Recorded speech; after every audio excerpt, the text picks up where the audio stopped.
So when I'm thinking about reality and this world, I'm very interested into knowing what ancient peoples thought. You know, it goes back to the times of what they say is Mesopotamia, where we find the first civilizations, the cradle of life within Mesopotamia, which is modern-day Iraq. We find Sumerian culture, the first written texts. I like to look back to the Vedas, which there's the Vedic hymns that most of the mystics and gurus in India have stated that these people have been around or have been singing these hymns. I think there might be 1,028 of them. I'm not really sure, but for generations upon generations upon generations before humans wrote things down, they would teach their children these hymns that they would go over and over each morning that spoke of science and religion and mysticism and demigods and ways and ideologies of the world. And these Vedic hymns would go on and go on and go on. And as people moved from India, you know, most historians talk about the Sumerians being the first civilization because they may have written the first texts. But with these Vedic hymns, we find things that have made its way through the years, through the different cultures, with the same concepts. And there's one specific concept that I want to speak about today, which is within the Vedic hymns from 12,000 years ago, which is spoken in Sumerian culture. And this has been not necessarily proven, but helped out in the argument with some of the kings' names and some of the old stories of the Sumerians. And then it goes up to the Hermetic ideas, where we find it to be much more common within the text of the Hermetics. And that is the concept of as above, so below. So below, as above. So when we speak, we see this duality. We keep on talking about this duality of things. You know, that bipolar nature, the binary, positive and negative, hot and cold, light, dark, good, evil. Well, let's look at the as above, so below concept. Now, looking back at Vedic hymns and Hermetic ideas, it was normally taught from a spiritual sense of what is in this reality is also within the astral plane. So if you looked at it from today's modern religion, kind of what it would say is that what happens within reality is also within the nature of our spiritual world.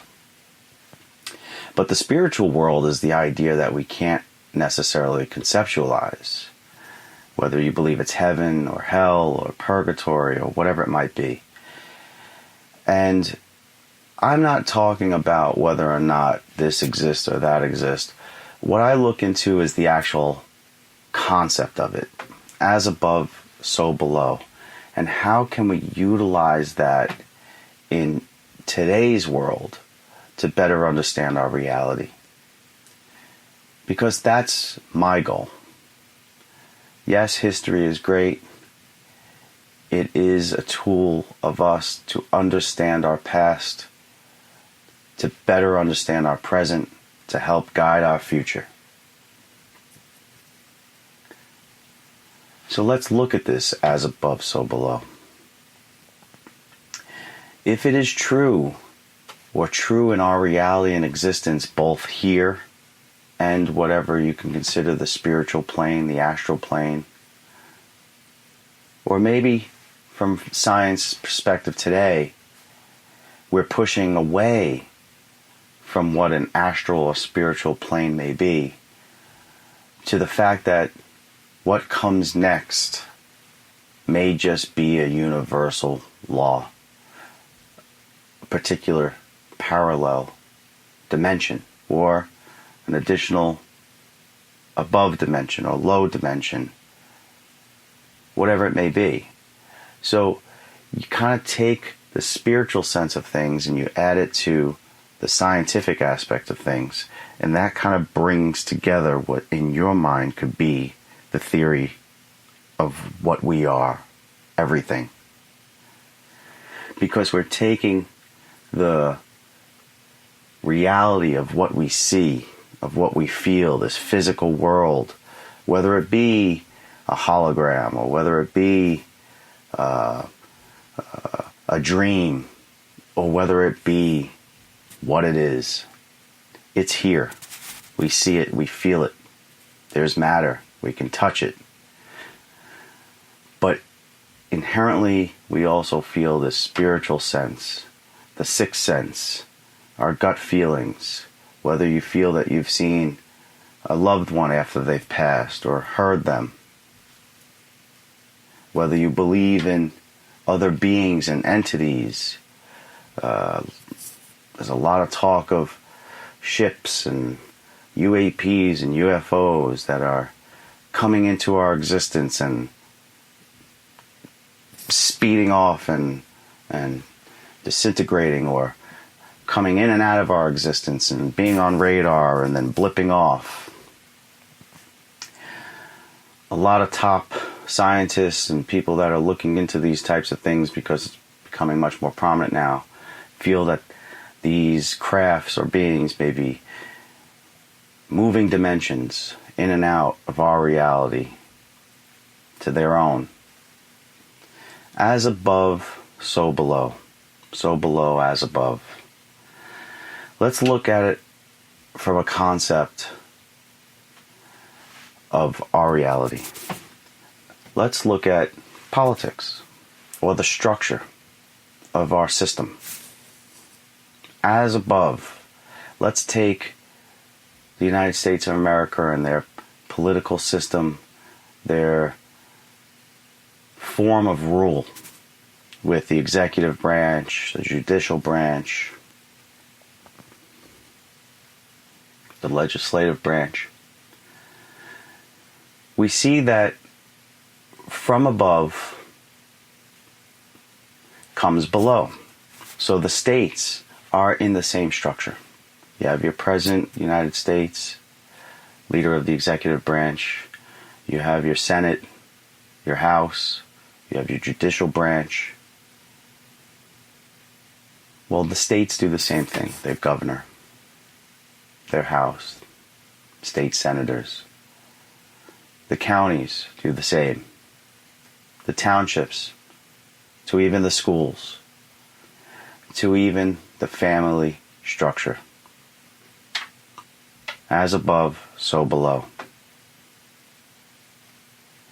And when you look at our reality from all aspects of our systems in place, the hierarchies that are in place, as above, so below.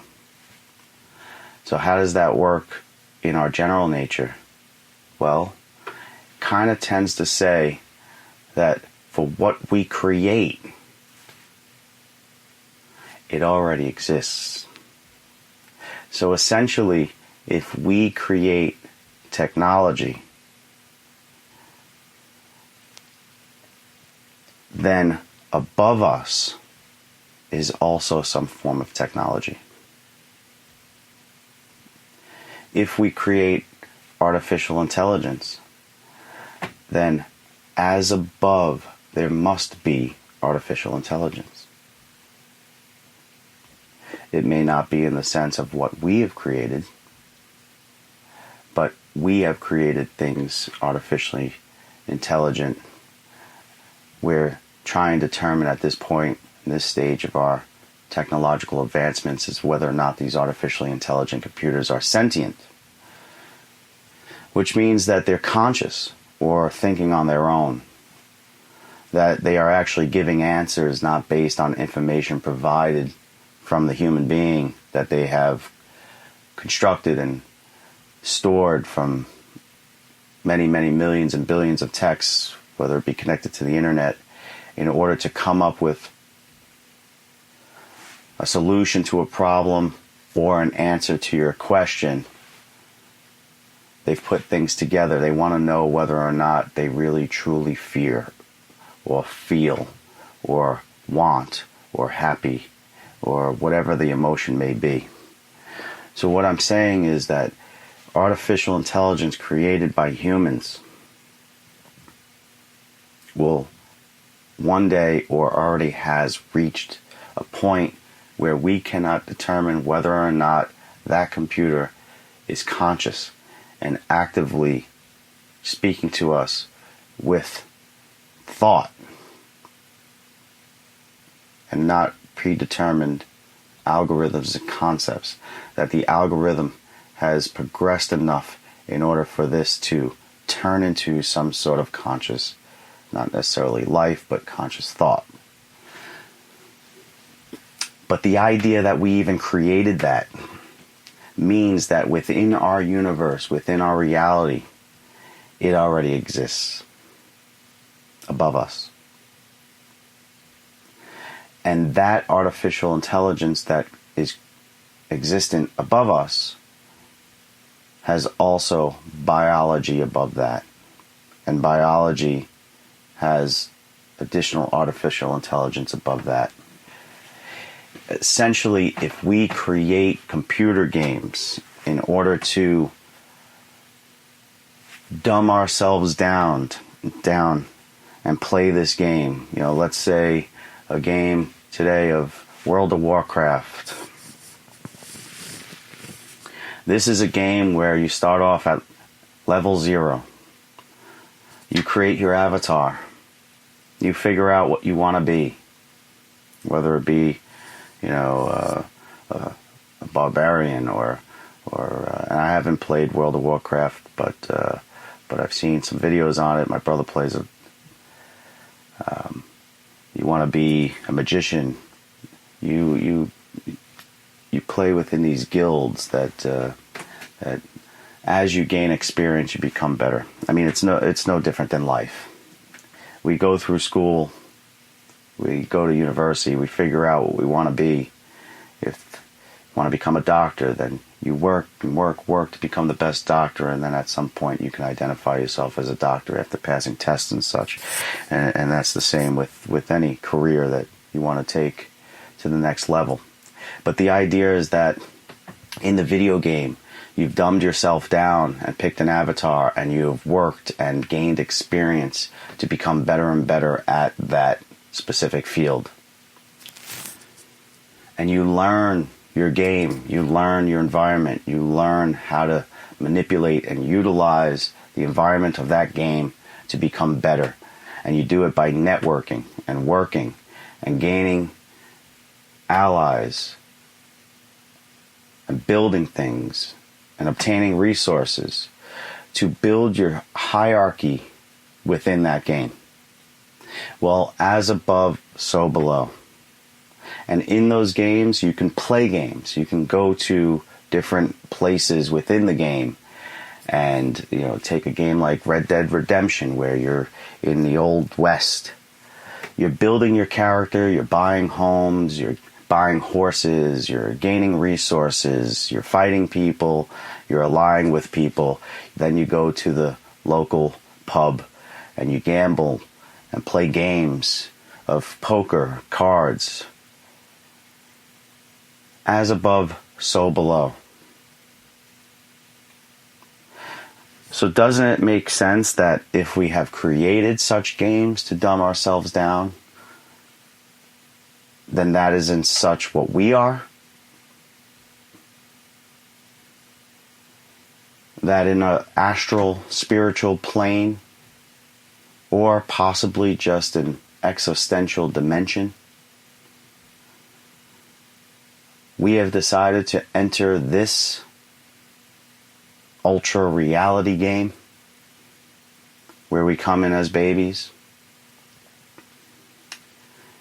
with some inherent structure within our genetics, within our DNA, that the first moment that we're born, without knowing it, we cry, and ultimately we move our faces to our mother's breast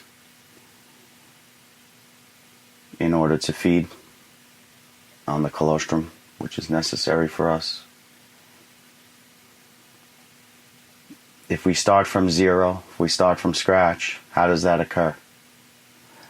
How are those instincts available to us to help us get through the first very moments of our existence, that we know that we must cry, we must be held, we must be coddled, and then we must find our way to our mother's breast for some milk? Because that is inherently programmed into our game for our existence. In the same way that you breathe without thought, your heart beats without thought, and people seem to cruise control on life sometimes without thought.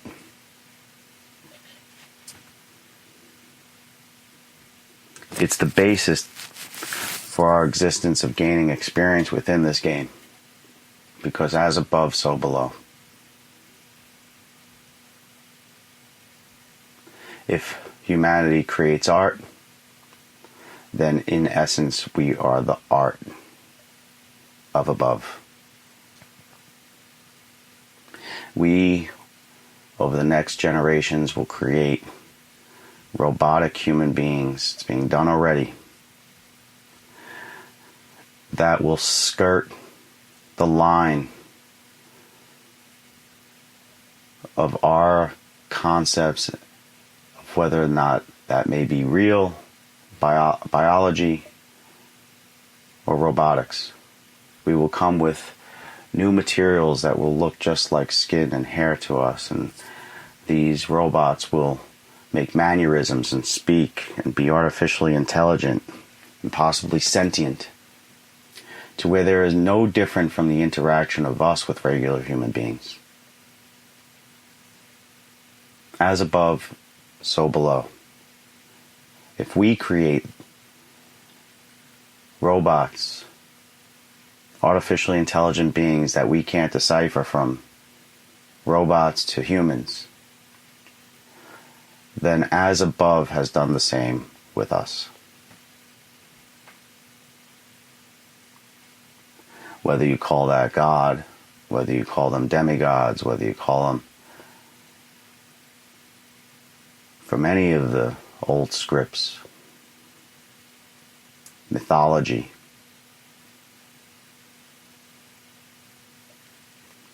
in Christianity, we are thought to be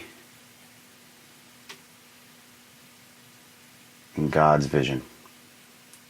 We are constructed to look and be just as God is. As above, so below.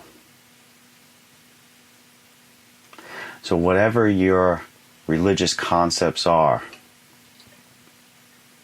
understand that the earliest concept of human thought, of our reality, of our universe, has included certain universal ideas and ideologies which tend to be seen now as laws of such things like the yin yang, binary, bipolar nature.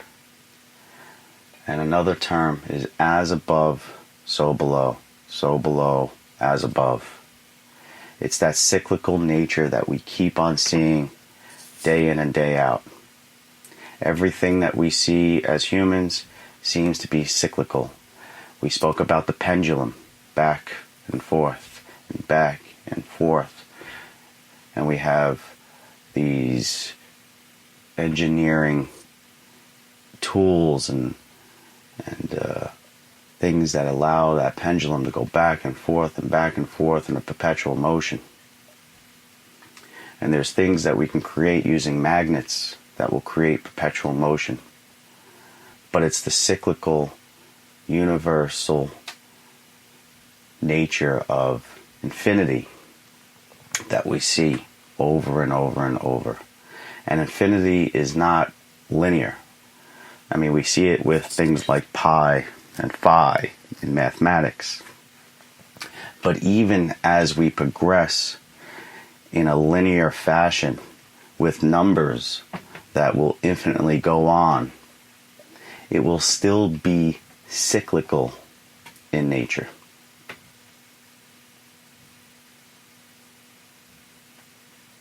Everything, from what we understand, must come to an end. But that end brings rebirth. That destruction brings growth.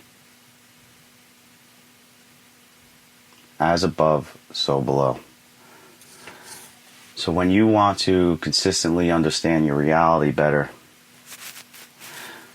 it's not just about going and listening to people. It's not about figuring out just whether or not the spiritual world exists, whether God exists, whether or not you can manipulate your physical world or pick things up with your mind or understand the concept of UAPs or UFOs, and how does that determine whether there's a God or whether we're alone in the universe, or looking at pictures from a telescope that is pointed out. Because each part of that shows you, when you look, the same. That when you look at a picture that is pointed 300 million light years away, that's using infrared to bring the three color spectrum of what we can see together, we then look and say, wow, those look like mountains. Or that looks like a sea. Or that looks like an eye, our human eye. Or that looks like a time continuum. Or that looks like stars in our sky brought together. Or that's a nebula that looks like a wave. What it shows us is that as we peer into the depths and the furthest parts of space, yes, we see things that are new, but it's art. And it's all art based on the same infinite concepts that we can see at the littlest scales with us. So when you look out to the universe, you can't even imagine its scale. How big our universe really is.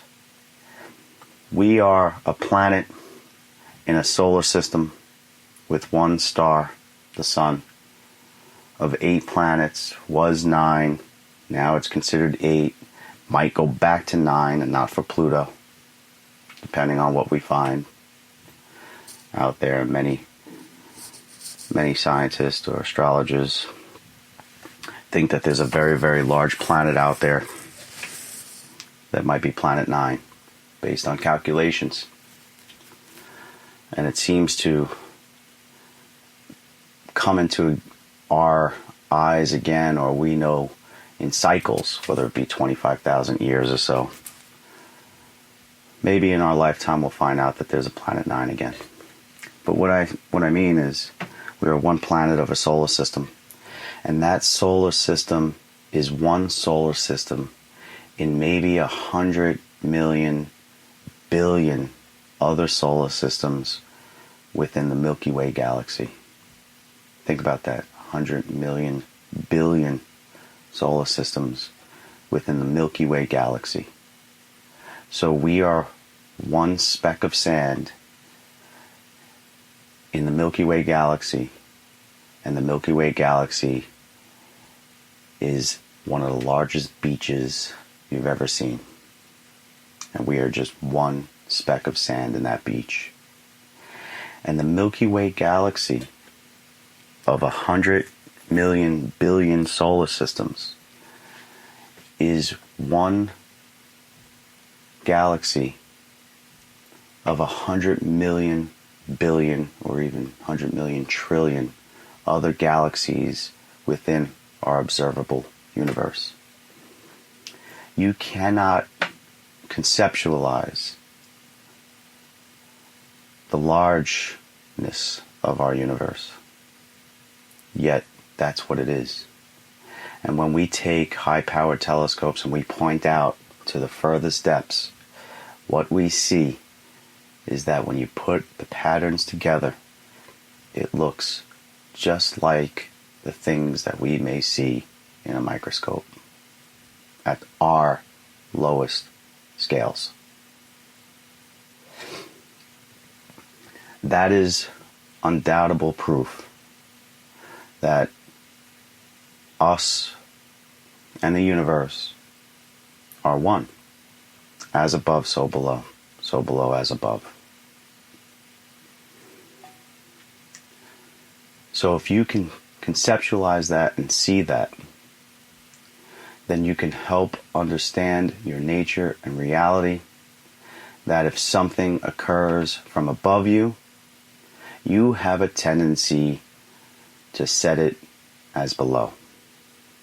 And that is why we see things like in the family orientation that they say if a father or mother drink, it is a much higher percentage of likelihood that the children will drink. Or if your mother smokes cigarettes, it's very, very common or much more likely that the child will grow up to smoke cigarettes.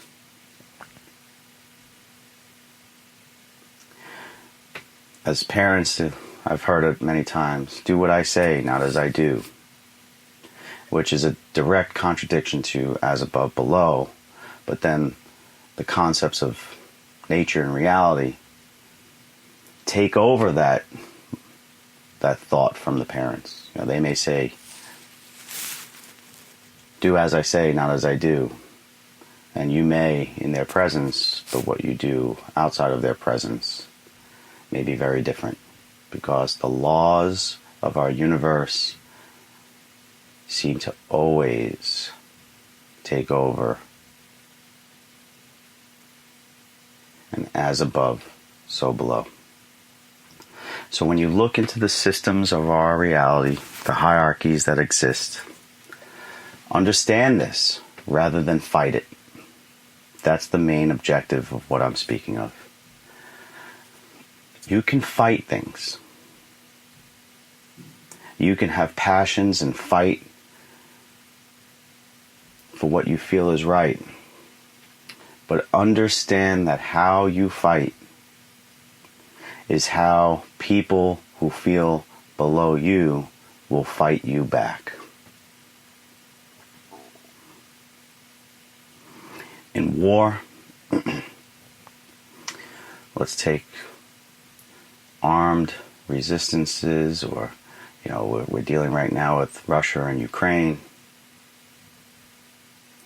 The idea of Russia coming into specific lands for whatever their reasons may be, and the soldiers come in and rape and pillage and take people, the innocent, and put them on trial and bring them out back and execute them.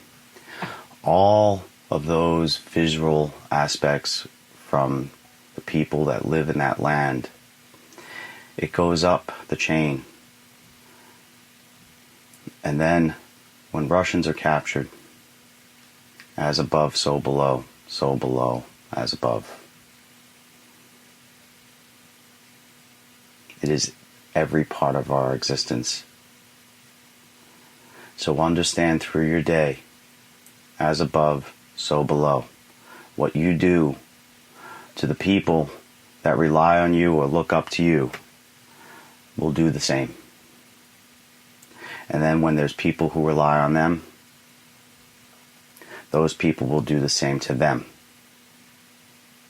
So the nature of this is treat others like you would like to be treated, right? We look at that in the Christianity concept. Do unto others as you'd want to done unto yourself. That has its